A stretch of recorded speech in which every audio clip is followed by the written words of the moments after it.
Salam alaikum. La septième vidéo concerne l'analyse spectrale. On va voir donc l'analyse d'un signal par la transformée de Fourier discrète, c'est-à-dire on échantillonne et après on prend la FFT. On va parler aussi de l'analyse non paramétrique et un petit mot sur les analyseurs de spectre. Alors c'est quoi l'objectif de l'analyse spectrale? Détecter les composantes fréquentielles du signal. Donc, quelles sont les fréquences contenues dans le signal qui nous est donné? Détecter la bande occupée par le signal.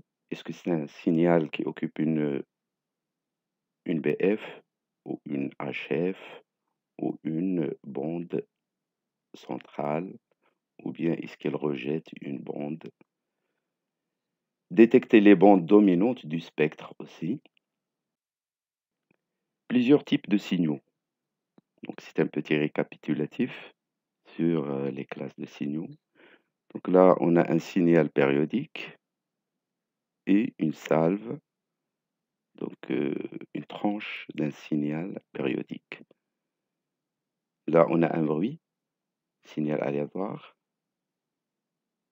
Là, on a un signal audio, le mot bonjour. Lorsqu'on zoome sur la lettre B, on trouve ce signal. Les signaux périodiques, par exemple, les signaux issus d'un GBF, les signaux non périodiques déterministes, une impulsion, une salve, les signaux pseudo-aléatoires, les signaux aléatoires, bruit électrique. Là, on a le spectre en fonction de la pulsation oméga égale 2π fréquence en représentation bilatérale. Donc bilatérale, ça veut dire xt égale 10 sinus. Donc on n'affiche que la pulsation positive 40 et l'amplitude égale 10 au lieu de afficher les deux pics moins 40 et plus 40 avec un poids égal à 10 sur 2, 10 sur 2. Signal xt égale 3 cos 5t plus deux autres sinusoïdes. Donc là, on a 3 raies, 2, 3, 5, les pulsations successives avec les amplitudes 3, 4, 6. Donc je rappelle, représentation bilatérale. Pardon, représentation monolatérale, c'est-à-dire pour les pulsations positives. Donc il ne faut pas oublier de prendre l'amplitude de la sinusoïde et non pas la moitié. Là, on a un signal triangulaire de fréquence 300 Hz. Donc là, vous avez le fondamental 300 et après vous avez les harmoniques n fois 300. Donc 600, 900, etc. Enregistrement d'un signal audio musical de 10 millisecondes. Voilà. Analyse spectrale. On trouve un spectre qui varie entre 20 Hz et 20 kHz. Bon, commençons par faire l'analyse spectrale en utilisant la transformée de Fourier discrète. Disons, c'est la méthode la plus directe, la plus intuitive aussi. Il faut d'abord choisir une fenêtre d'analyse. On observe X durant grand T secondes et on le multiplie par une fenêtre WT normalisée. Donc on verra le signal xt à analyser de durée grand T secondes. La courbe en rouge, c'est the window, la fenêtre d'analyse. Donc le schéma, réception de l'analyseur de spectre, FFT, donc le signal XT multiplié par la fenêtre, analysé par FFT, et ça nous donne le spectre grand XF.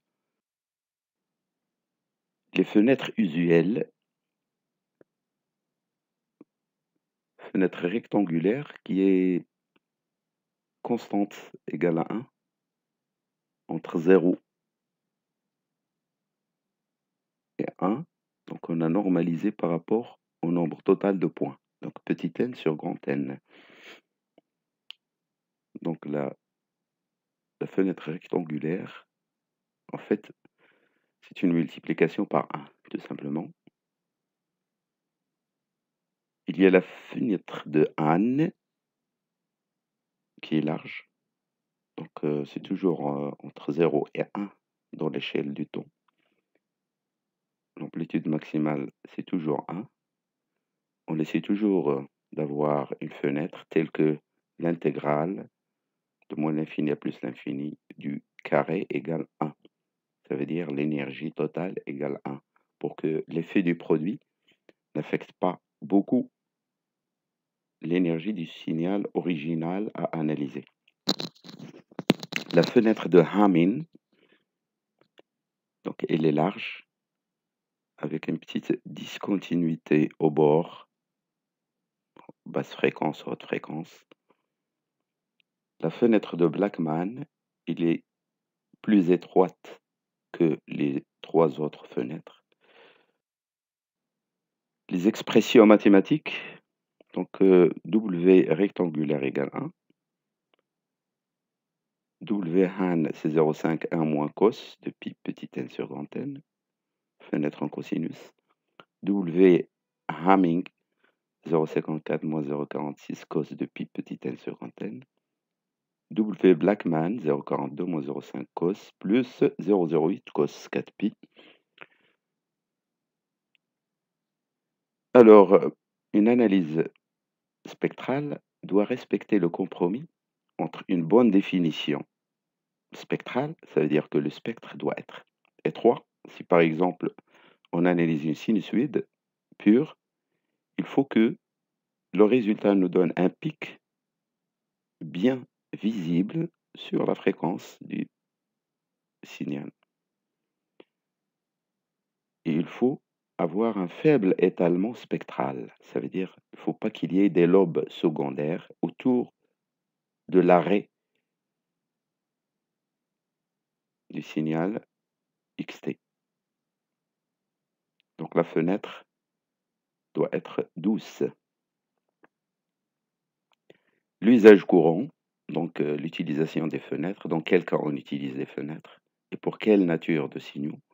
Donc la fenêtre rectangulaire, on l'utilise pour les signaux transitoires et aussi pour les signaux périodiques, au cas où on prélève un nombre entier de périodes.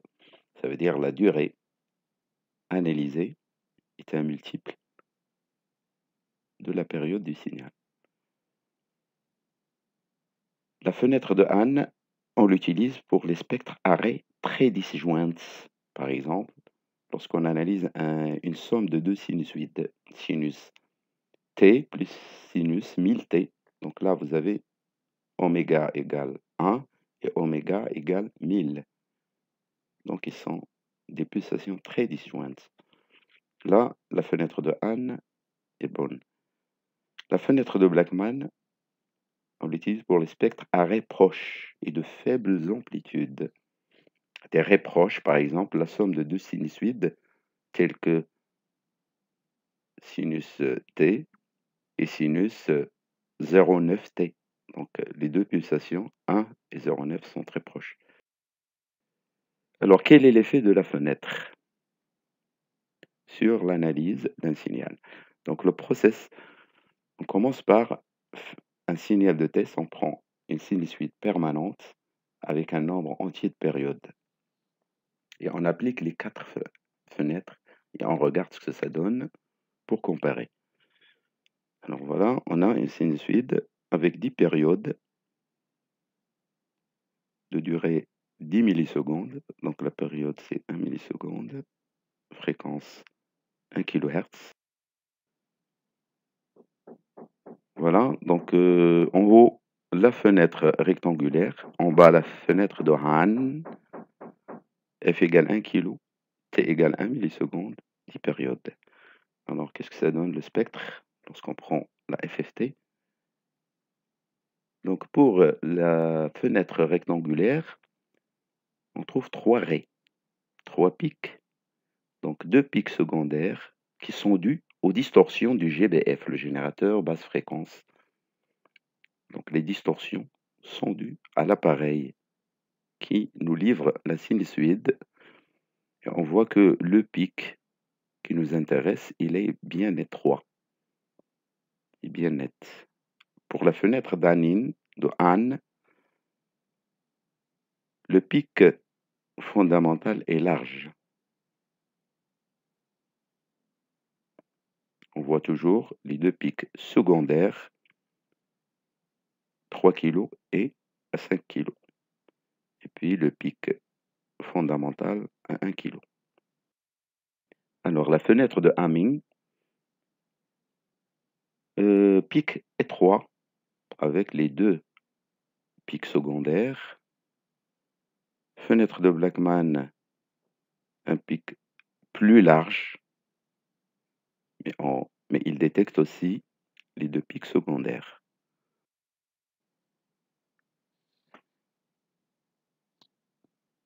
Bon, maintenant, si on prend 10,25 périodes, au lieu de prendre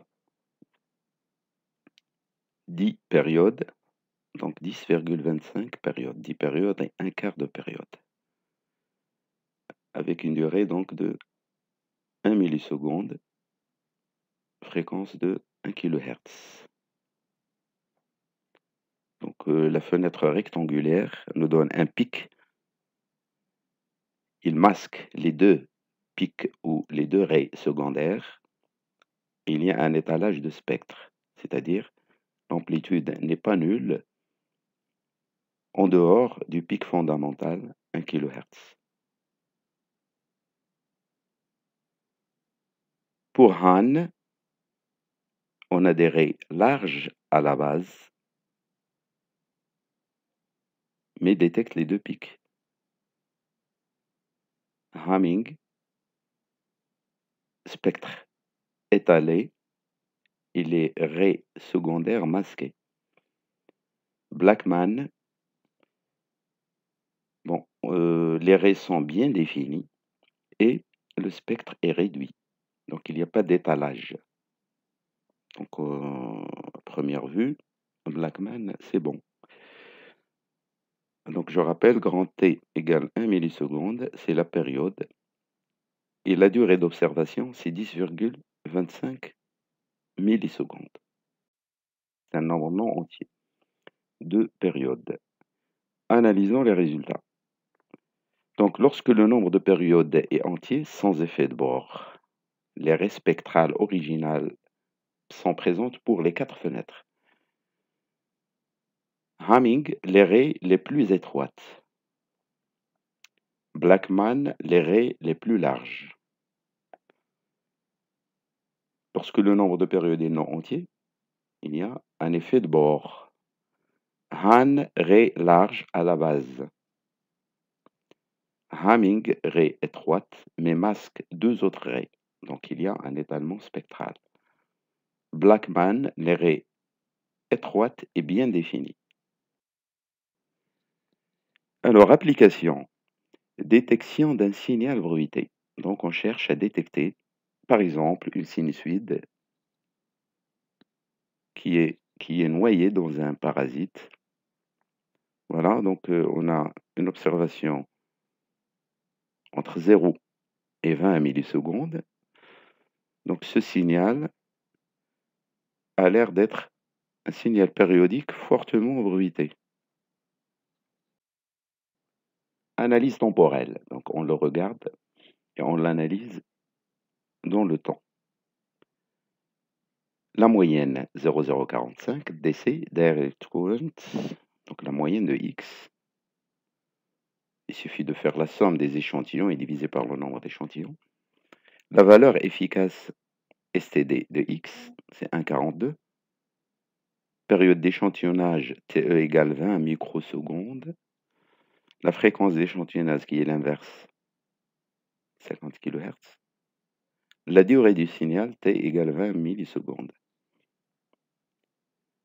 La définition spectrale, c'est-à-dire la distance entre deux fréquences voisines détectables, égale 1 sur T, c'est-à-dire le fondamental, 50 Hz. Donc ça signifie que si deux fréquences contenues dans le signal analogique sont proches de moins de 50 Hz, on ne va pas les détecter. On va détecter une seule. Par contre, il faut que l'écart soit minimum égal à 50 Hz pour détecter deux raies différentes. Alors, analyse spectrale. Donc on prend le module de la FFT. Bien sûr, on divise par grand N le nombre d'échantillons. On a vu ça dans les signaux transitoires pour afficher le vrai spectre. Qu'est-ce qu'on voit? Si on zoome entre 0 et 5 kHz, donc si on zoome entre 0 et 5 kHz, on voit qu'il y a deux pics qui émergent et qui correspondent au niveau du signal noyé dans le bruit. Et puis, il y a un paquet qui est le niveau du bruit. Donc, on a deux niveaux d'amplitude disjoints, niveau du signal et niveau du bruit. Donc, on peut lire les amplitudes A1 et A2 des deux pics, 1,02, 0,85. Et on peut lire les fréquences, donc 1,25 kg plus ou moins 25 Hz, F2 égale 1,40 kg plus ou moins 25 Hz. Donc c'est quoi 25? C'est delta sur 2. Donc on a dit c'est la résolution ou la définition spectrale. Bon, estimons le SNR, Signal to Noise Ratio, pour voir est-ce que le signal est plus puissant que le bruit ou inversement. Donc la puissance du signal, c'est espérance de x2, c'est la moyenne au carré plus l'écart type au carré, qu'on a déjà calculé. Donc c'est 2,023. Les deux raies relevées correspondent à deux sinusoïdes. Donc de puissance totale, PS égale à 1 carré sur 2 plus à 2 carré sur 2. Vous savez calculer la puissance d'une sinusoïde d'amplitude A. C'est A carré sur 2. Donc P égale 0,88. Donc à partir du graphe ou du spectre observé. Donc la puissance du bruit, c'est tout simplement la puissance totale observée, qui est 2,023, moins la puissance de la somme des deux sinusoïdes. Donc on trouve 1,143. Ça veut dire que la puissance du bruit est supérieure à la puissance du signal. Le SNR égale 10 log PS sur PN, donc puissance noise, moins 1,12 dB. Un signal très dégradé. Reconstruction d'un signal. Alors, imaginons que xt égale à 1 sinus de pi f1t plus, etc. Donc, la somme de trois sinusoïdes ayant trois amplitudes inconnues, trois fréquences inconnues. On va analyser. Donc, on suppose que ces fréquences qu'on doit retrouver sont les suivantes et que les amplitudes qu'on doit retrouver sont A1 égale 1, A2 égale moins 0,8, A3 égale 0,5.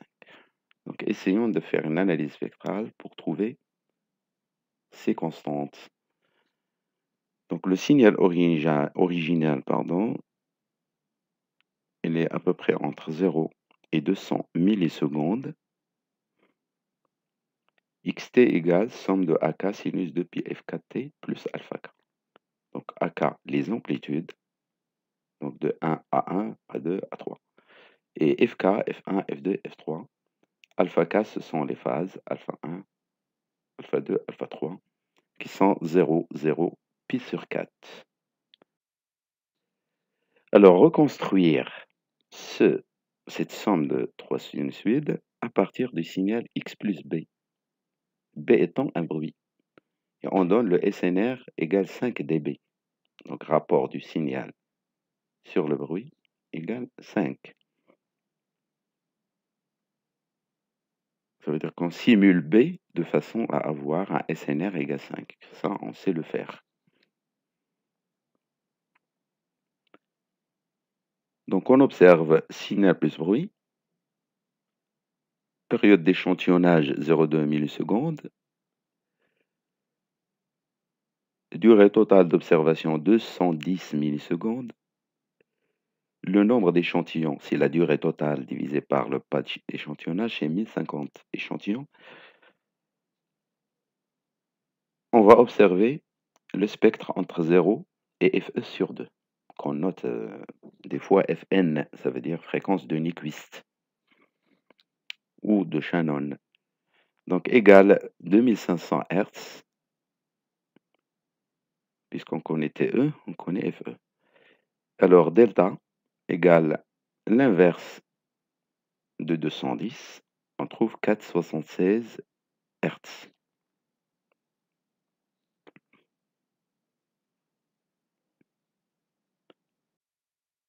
Voilà l'analyse au Fourier, qu'est-ce qu'il donne? Avec un fenêtrage de Hahn. Donc on voit qu'il y a 3 pics qui sont indiqués par des valeurs vertes, 47,6, 147,6, 347,6. Donc 3 pics nets, mais dédoublés. Donc en fait, on a 6 pics. 3 doublés de pics. Alors, grand XFK, c'est-à-dire la transformée de Fourier, égale le module de la transformée de Fourier fois exponentielle J alpha K par définition, avec AK égale 2 fois le module de XFK.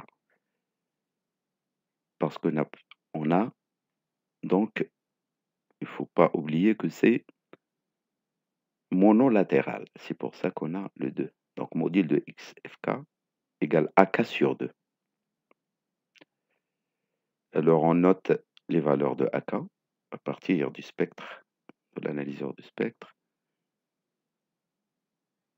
Donc, ça donne 3 valeurs en vert et 3 valeurs en bleu, très proches.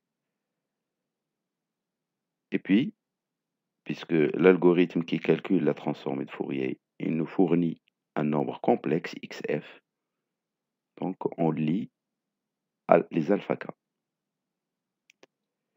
Donc la reconstruction, comment se fait?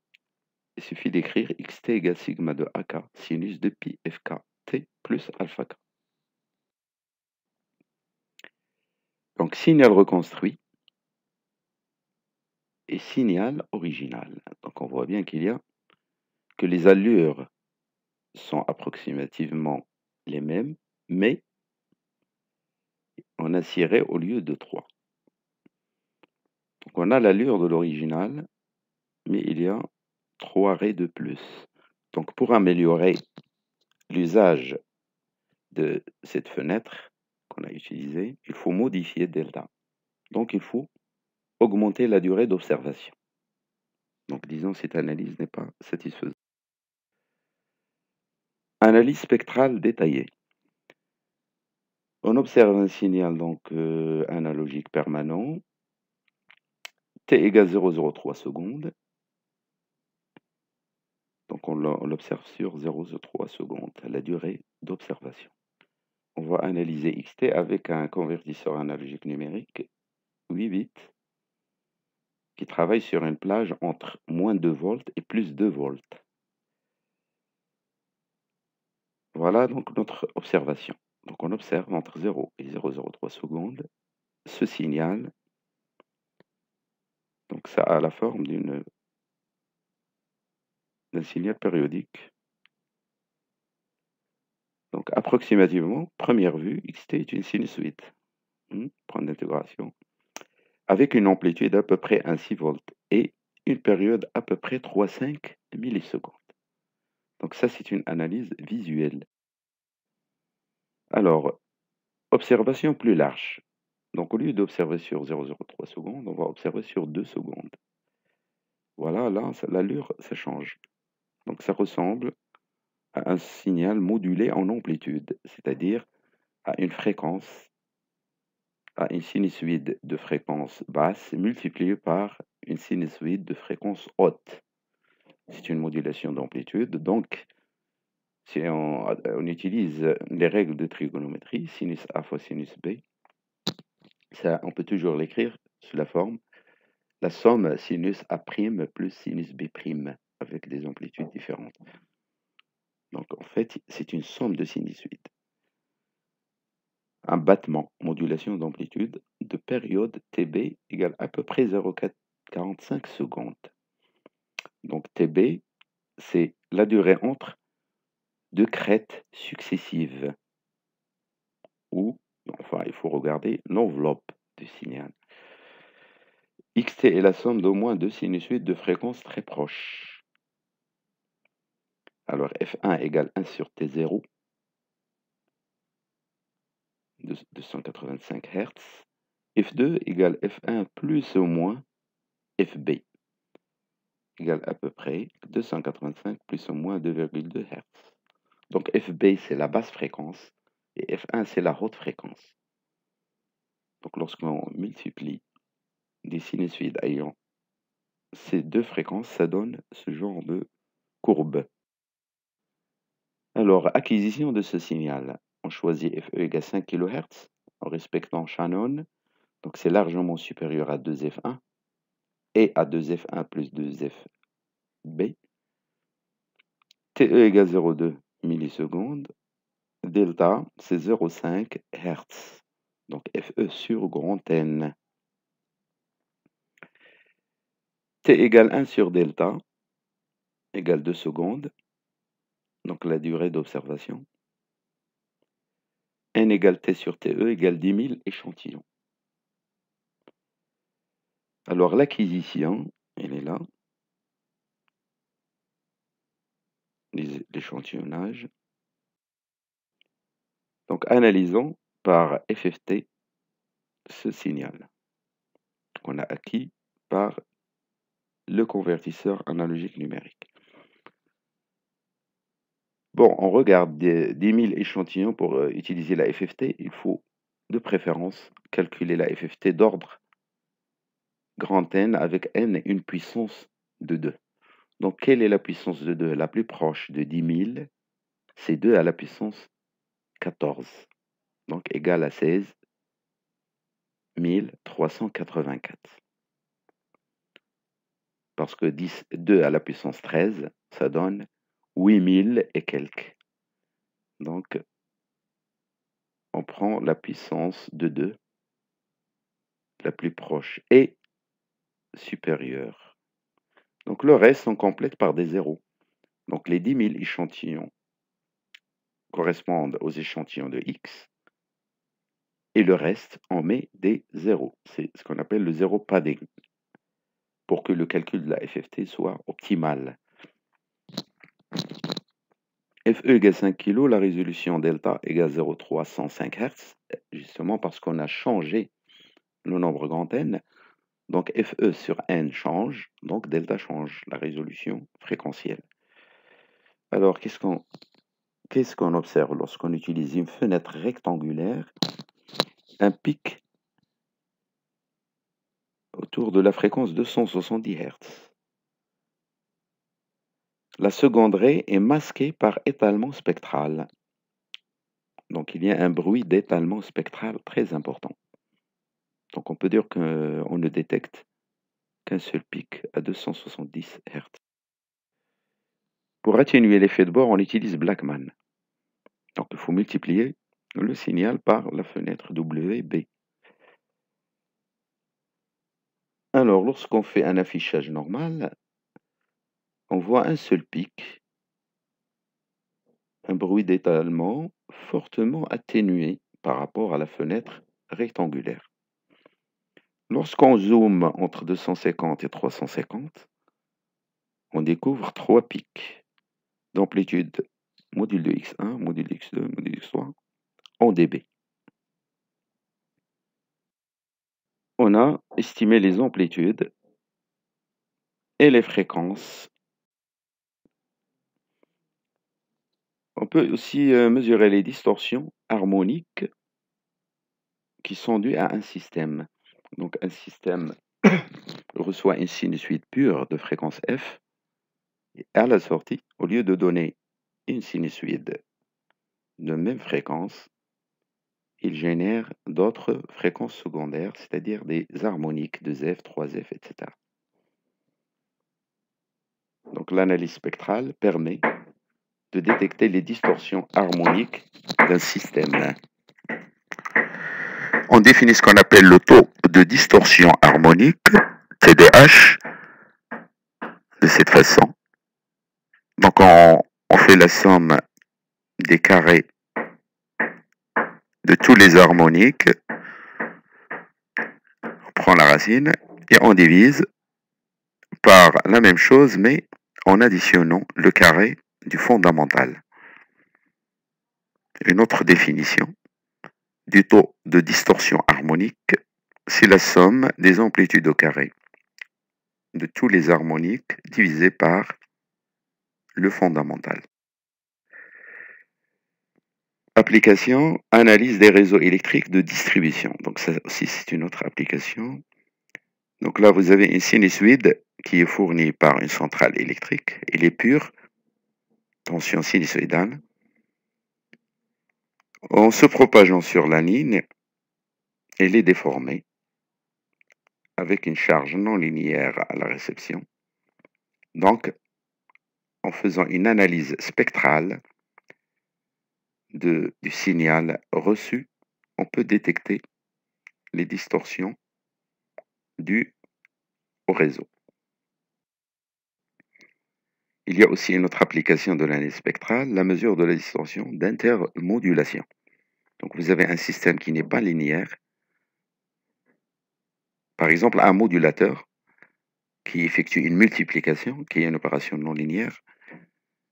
Donc vous lui fournissez deux fréquences F1 et F2, de signaux possédant deux fréquences différentes F1 et F2, et à la sortie, il vous fournit F1, F2, F1 moins F2, F1 plus F2, etc. C'est-à-dire des combinaisons linéaires des fréquences, et non pas seulement la fréquence F1 et la fréquence F2. On appelle ça les harmoniques d'intermodulation. Voilà, donc un schéma explicatif. Vous avez des fréquences de l'excitation, c'est-à-dire F1, F2, et les fréquences d'intermodulation.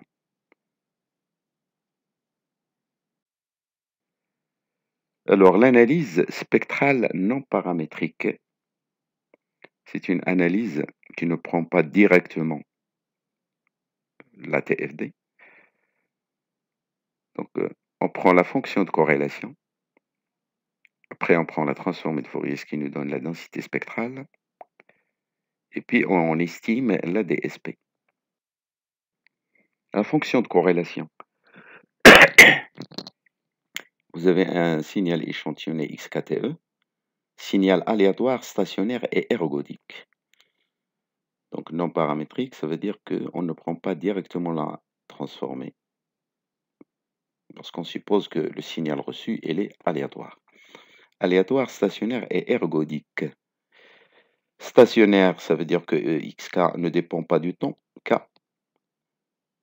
RXM, la fonction d'autocorrélation, ne dépend pas du temps K. Donc c'est la stationnarité d'ordre 2. Donc Rx, c'est la fonction d'autocorrélation de XK. Donc voir la vidéo sur signaux aléatoires. L'ergodicité signifie les moyennes statistiques, c'est-à-dire les espérances, coïncident avec les moyennes temporelles, ça veut dire les 1 sur t intégrales, etc. Alors on prend la moyenne, c'est égal à limite quand n tend vers l'infini de 1 sur n, somme de 0 à n-1 de xn, parce que là on travaille que sur des échantillons. La fonction d'autocorrélation, c'est la limite quand n devient grand de 1 sur 1 sigma de xn plus m. Densité spectrale, donc par définition, c'est la TF, c'est-à-dire transformée de Fourier de Rx. Donc on note la DSP SXF. Donc là, l'expression de la transformée de Fourier égale la limite quand n tend vers l'infini de l'espérance de 1 sur n module au carré de la TFD de petit x. Donc ça, c'est la dernière égalité, c'est un théorème. Alors, le premier terme, somme de Rx exponentielle moins j de pi m txf, transformé de Fourier de Rx, on l'appelle le corrélogramme parce qu'on utilise la fonction d'autocorrélation. Dernier terme, on l'appelle le périodogramme parce qu'on prend une certaine durée, grand T, qu'on appelle période, et puis on la divise par un certain nombre, grand N, pour avoir un pas d'échantillonnage. Puis on calcule la TF, transformée de Fourier, discrète, et plus grand N est grand, ça converge vers la DSP. Donc ça, c'est un théorème. On peut retrouver si on connaît la densité spectrale puissance, il y a la relation inverse qui vous donne la fonction d'autocorrélation. La DSP de xk est un signal déterministe. Pardon. La DSP de xk qui est déterministe, lorsque le signal xk n'est pas aléatoire, mais déterministe, on adopte la même définition. La DSP d'un signal déterministe, c'est le module au carré de sa transformée de Fourier. Propriété de la DSP. Alors, la fonction de autocorrélation pour m égale 0, espérance de x carré, c'est la puissance. Donc, puissance moyenne totale, Px égale Ex2. dPx, donc si on prend différentiel de la relation précédente, dPx, c'est 1 sur Fe, SXF dF, ce qui justifie le nom densité de puissance. La puissance moyenne dans la bande F1 et F2, c'est 1 sur Fe, somme de F1 et F2, SXF dF. Il ne faut pas oublier de diviser par grand Fe. Alors, comment estimer la DSP? Donc, c'est quoi? Un petit rappel sur un processus d'estimation. Si vous avez un paramètre A à estimer, une fréquence, une amplitude, une moyenne, par exemple, d'un signal, donc un paramètre à estimer petit a. Donc, vous avez une observation composée d'un signal plus un bruit. Donc, vous récoltez les données, vous mettez en équation l'observation, c'est-à-dire vous développez un modèle d'observation.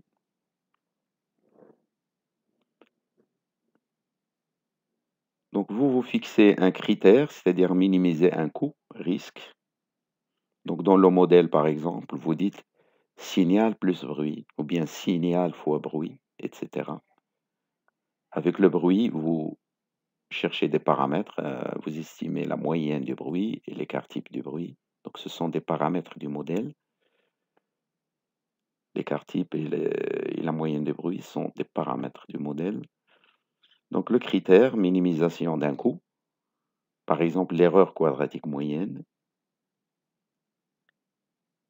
On met en œuvre donc l'algorithme, simulation sur un DSP, Digital Signal Processor. Après, il faut évaluer l'erreur d'estimation, c'est-à-dire par rapport au signal original. Donc la mise en œuvre va vous donner un signal estimé. Après, vous faites la différence par rapport au signal que vous connaissez déjà, puisque c'est un signal de simulation. Vous évaluez l'erreur, le biais et la variance.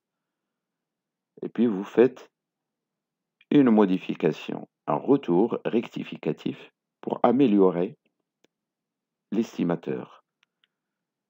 Donc ce schéma, c'est lorsqu'on simule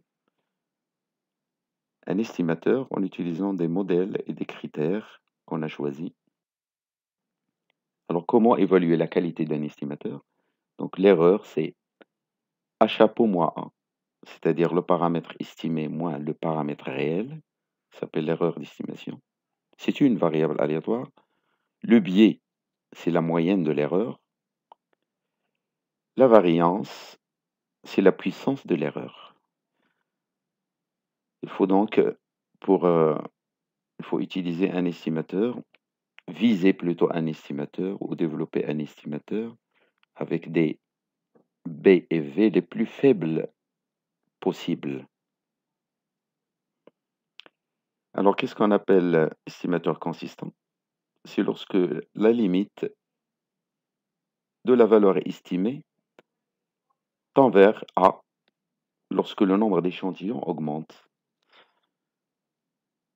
Donc là, vous avez l'erreur, la densité de probabilité de l'erreur, avec sigma centré autour de B qui est le biais.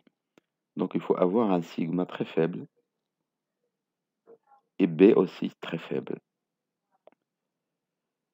Il y a aussi un autre aspect pour évaluer l'estimateur, c'est la robustesse. Il faut que l'estimateur ne soit pas perturbé lorsque on effectue des petites variations des données et des petites variations des paramètres du modèle.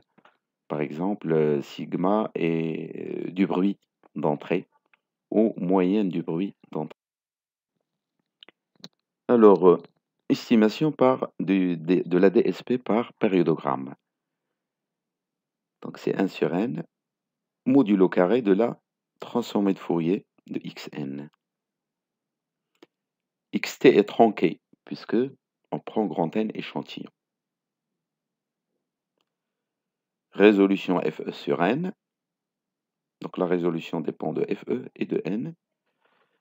Perte de résolution, le lobe principal large. Lobe secondaire, étalement spectral. Donc il y a des lobes secondaires, beaucoup de lobes secondaires. Cet estimateur qui est le périodogramme n'est pas biaisé, c'est-à-dire que B est différent de 0. Mais, heureusement, tend vers 0 lorsque n tend vers l'infini. Il faut augmenter le nombre d'échantillons. Cependant, et malheureusement, la variance de l'estimateur indépendante de n, même si vous augmentez le nombre d'échantillons, la variance ne dépend pas de grand N. Ce n'est pas un estimateur consistant. Le corrélogramme estimateur, dit aussi estimateur de Blackman-Tukey, c'est la transformée de Fourier de la fonction d'autocorrélation. Mais au lieu de prendre ça pour grand N échantillons, on prend pour des échantillons entre moins m et grand M, m à peu près égal à n sur 10.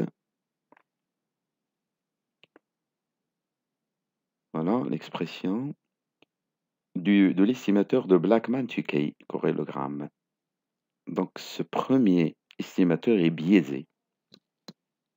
Donc B non nul. L'estimateur non biaisé, on divise par n moins m au lieu de diviser par grand N. Il est très rapide, le calcul est très rapide par rapport au périodogramme. Estimé proportionnel à la puissance. Donc ça donne exactement le DSP avec un facteur de proportionnalité. C'est un estimateur robuste, résolution faible, avec des lobes secondaires et apparence de spectre, apparition de spectre négatif. Et ce n'est pas un estimateur.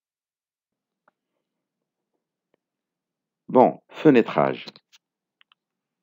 On va faire un fenêtrage compromis entre la largeur du lobe principal et la hauteur des lobes secondaires.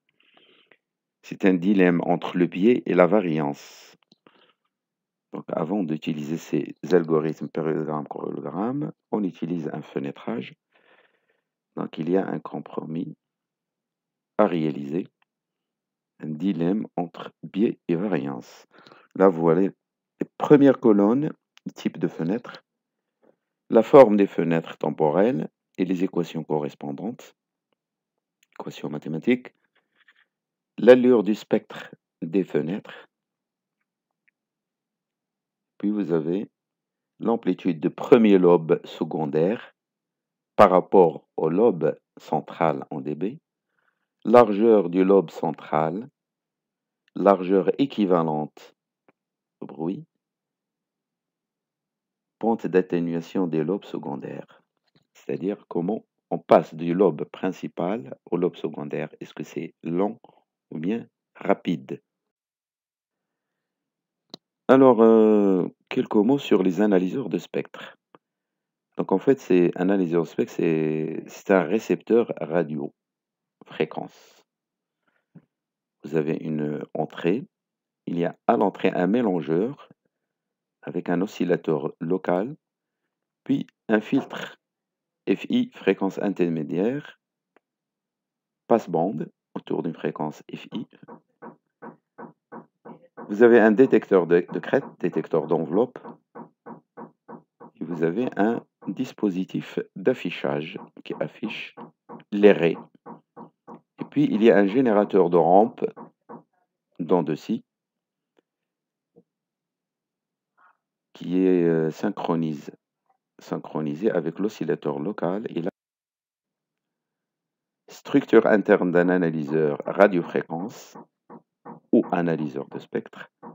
Donc il y a le signal d'entrée, il y a un atténuateur d'entrée, il y a un présélecteur au filtre passe-bas, mélangeur, un ampli EFI, atténuateur, filtre fréquence intermédiaire, ampli log, détecteur, filtre vidéo, affichage, générateur de rampe ou d'onde de scie, donc synchronisé avec un oscillateur local. Et puis vous avez l'horloge référence. Voilà, si vous voulez par exemple analyser une sinusoïde pure de fréquence 1,5 GHz, lorsque l'oscillateur local passe par 5,1 GHz, la fréquence différence traverse le filtre intermédiaire. Donc on détecte sur l'afficheur 1,5 GHz. Merci. Donc la prochaine vidéo, 8/8, sera sur les filtres numériques. Ce sera la dernière vidéo sur cette playlist.